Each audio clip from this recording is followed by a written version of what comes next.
I think it just shifted where it was like, you want to tell stories that help people in some way, Yeah, or sure. give people.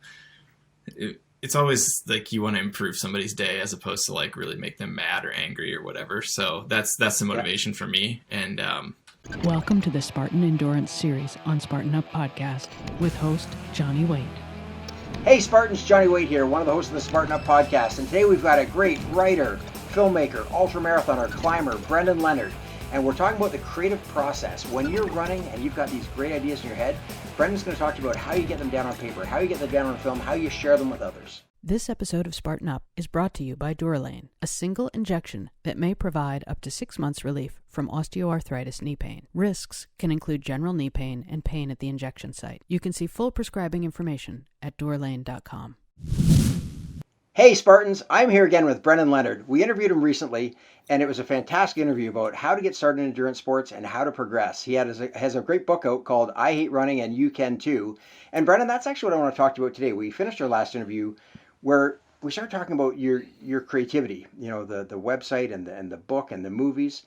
And I think a lot of people would be interested in learning how to document what they're doing, why to document what they're doing, what got you started and what you get out of it. boy, I think the thing that's been true for my whole life since probably fourth or fifth grade is that I just sort of lobbing jokes up from the back of the class and hoping people laugh, you know? And Yeah. I think that's my weekly routine now. Like that's what I do basically for a living. But yeah, there's more, there's more pithy storytelling opportunities that I've tried to go after and try to make things that mean something to people more than just a quick laugh. So yeah, I wrote for my campus newspaper in college. The last year of college, I went through 5 different majors and finally was just like, I guess marketing, that's fine. But that writing for the school newspaper the last year, I had a column, which was ostensibly a humor column. I'm glad none of it's online anymore. 'Cause it's awful. But that kind of lit the fire for me. And I went to grad school at the University of Montana for journalism, and I didn't really know what I wanted to do with it. It seemed like newspapers were a good way to go, but ideally I would have written for Rolling Stone covering music. Sure. But I had to get published my last semester of school, and long story short, I ended up getting published in a very small magazine, but it was about climbing a mountain and doing a road trip, and it just flipped the switch for me. It was like, wow, I can do things that I would already do on weekends for fun in the mountains and write about them. And that can be a living. And overnight it was just successful. Boom. Just like, no, it was not successful at all. It's like 8 years later, I probably was able to start full time doing that. Yeah.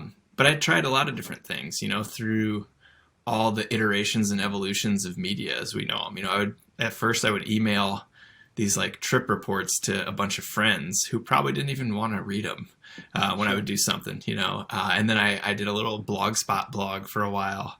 And then in 2011, I put my website online and started writing. And basically the theme of that has just been trying all the time, you know, trying to do it. And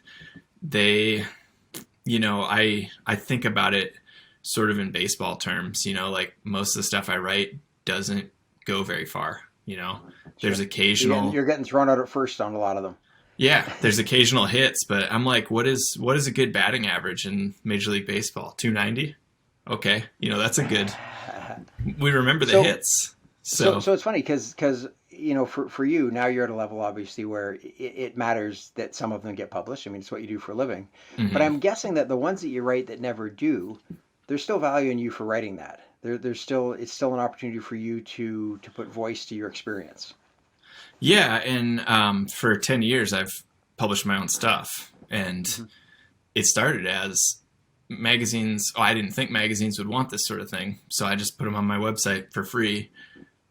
Started getting paid a little bit for my website, and then eventually a magazine said, hey, we'll publish your stuff. Just take it straight off the website every week, send it to us, and we'll publish it and pay you for it. So yeah, when I say I get strikeouts and stuff, it's like you write a story and like no one reacts to it. You just get internet crickets, and you're like, well, okay, next week, you know? So, but Yeah. yeah, I've tried everything, and like I'm always trying new stuff. And at first it was just writing, and I've like learned a little bit about photography, not enough to, I have sold some photos actually to, but not, they're not great. Filmmaking a little bit, you know, How to Run 100 Miles. That film is largely shot by myself and my wife, Hillary, neither of us who would ever get hired to shoot a film by anyone else. And then a And couple yet I sat friends. in a theater a continent away and watched that film. Yeah. And I had no idea it was your film until Brendan Leonard. Like, I know that guy. Yeah. Yeah. Yeah. So there's reach, right? Yeah. And like the audio in that film, some of the voiceover I recorded into an iPhone because I was in Australia for a wedding and didn't, we were like, hey, we need a little bit more of this stuff. So there's some lines in there that to you sitting in the theater, you may not have noticed, but every time I see that film in a theater on a big sound system, I'm just cringing. I'm like, God, this sounds like garbage, you know? And, Well, but it's um, amazing that, back 30 years ago, if you wanted to write something about something you'd done and wanted anyone to read it, it had better be, Shakespearean. It had better be Hemingway because you had to get it published mhm. by a major publisher so anyone would ever find it. Whereas now, every time I direct a race, I'll notice, the next day there's 20 little race reports, different people just writing about their experience. And it's cool because, that person writes about their experience and their friends like it. And I see a few of them shared, and then some of them get picked up later on, as gospel about that race. Mhm. And even the idea about, I did the rim to rim to rim a couple years ago and just recorded it on my phone, and then afterwards came back and threw it together in a short video with some music. And I love it. Every year I'll watch my 18-minute video that recaps my rim to rim to rim experience, and it really takes me back there. And again, 50 years ago, you would need three people running with the cameras and the sound equipment, and it still wouldn't be nearly as good.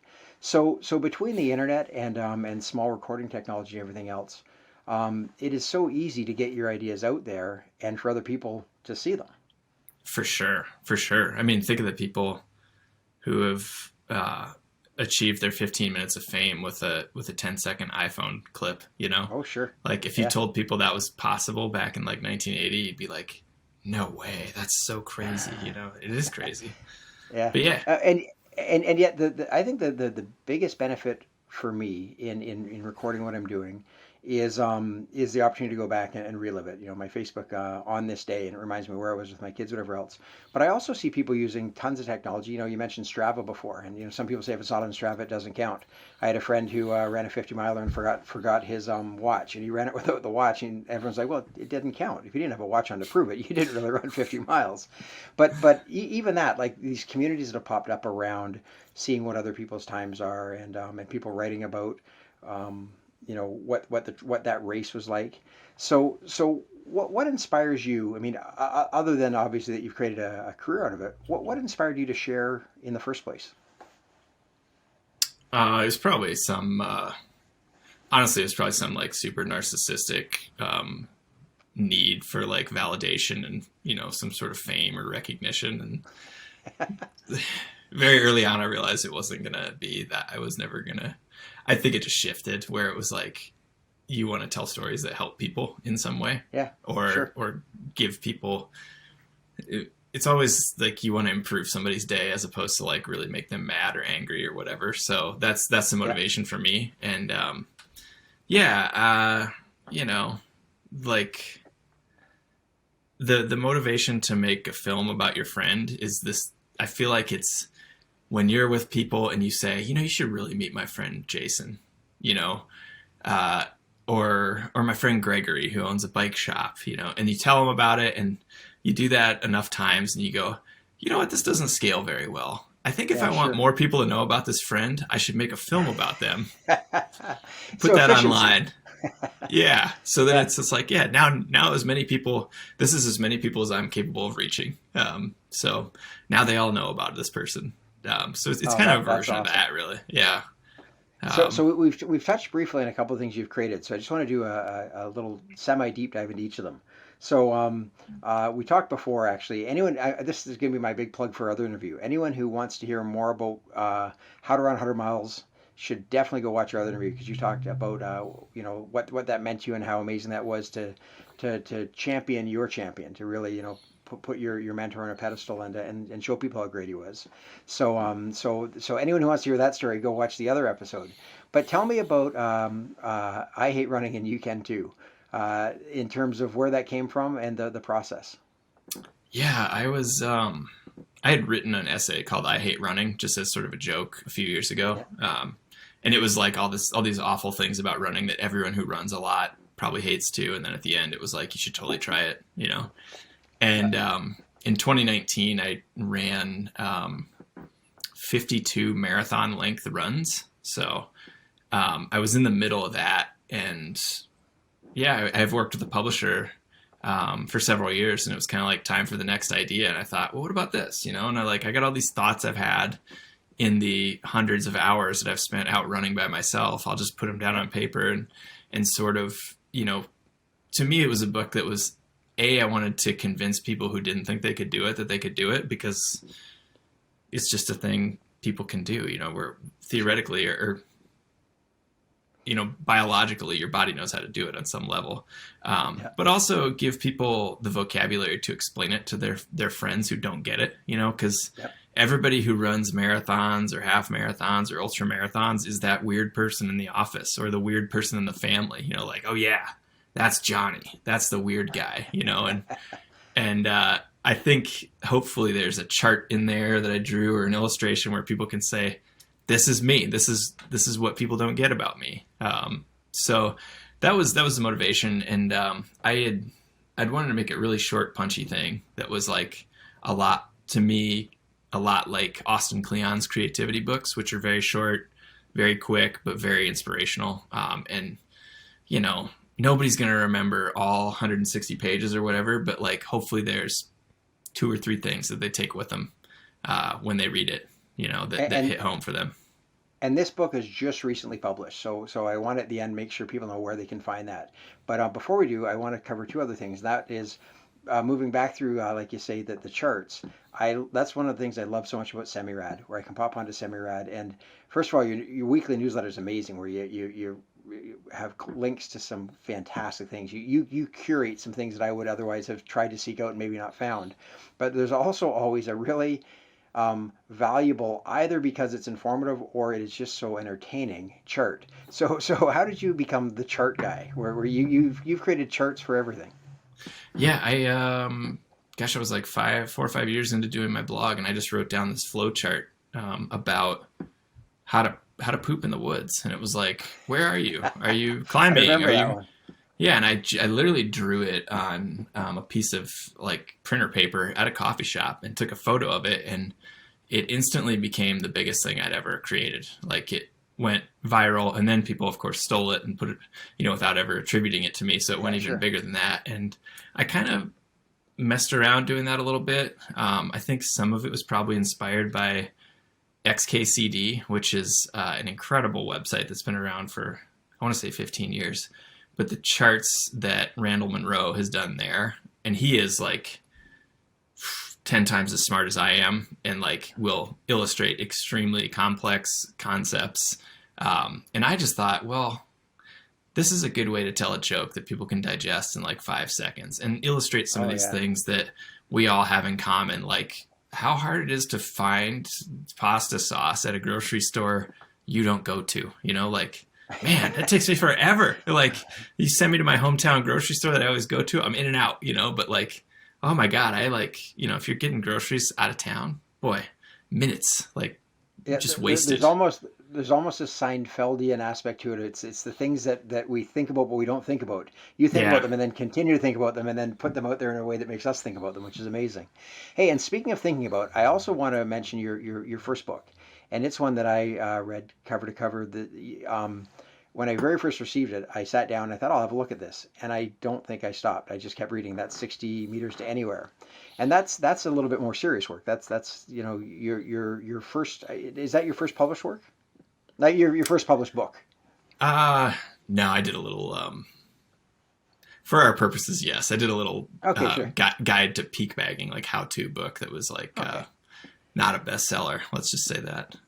But yeah, it was. But Yeah. 60 Meters Anywhere is a very personal memoir, and I thought it was really fantastic. And I've sent it and received it back and sent it out again to a couple of friends who I thought would have really benefited from the experiences you shared. So I just want you to know that it Oh, thanks. continues Yeah. to ripple out there and make a difference in the world. That's cool. So anyone who wants to find all this stuff, they want to read your stuff, and for me the big thing is I want them to read your stuff, and then I want them to go and write their own stuff. Like, I really want people to, when you're running and you're thinking and you think, would anyone ever care about this? Put it down, get it out there, whether it's filming it, whether it's videoing it, it doesn't matter if anyone ever, the fact that you can put it out there for free, whether it's Blogspot or Facebook, whatever, either no one ever reads it, then it doesn't matter, or somebody reads it and it really makes a difference for them. Or, like in your case, somebody reads it and says, dude, why are you doing this for free? Send it to our magazine and we'll publish it. Any of those things could happen. But back to my original question. How do we find you? Where do they find your stuff? It's all Semi-Rad.com is my website. And that's my social media handles too. Semi_rad, Twitter and Instagram. Yeah. But yeah, like you said, I think there's no good art and bad art. There's just art with a really small audience and art with a really large audience. And that doesn't necessarily mean something's good if it has a large audience. It could be, it's just not a qualitative thing. So, well, I can vouch for the quality, and hopefully this will help with the quantity as people follow my advice and race to Semi-Rad.com. Hey, Brendan, I really, really appreciate this. Awesome. Well, thank you, Johnny. This has been super fun. This episode of Spartan Up is brought to you by Durolane, a single injection that may provide up to 6 months relief from osteoarthritis knee pain. Risks can include general knee pain and pain at the injection site. You can see full prescribing information at durolane.com. Thanks for listening to this episode of the Endurance Series on Spartan Up Podcast. Spartan Up is your partner in resilience for mind, body, and spirit. We're here 3 days every week. Tuesdays, you can find Joe DeSena, founder and CEO of Spartan, interviewing biohackers, business leaders, authors, and athletes. Thursdays and Saturdays, catch episodes from our DECA, Endurance, Trail, Combat, and La Ruta series. Do you know someone who needs a little nudge? Maybe they could use some motivation, tactics to be stronger, healthier, happier, more successful. Tell them about our show. And if you're watching on YouTube, leave us a comment. We want to know who's watching and who's listening. Thanks. See you next time.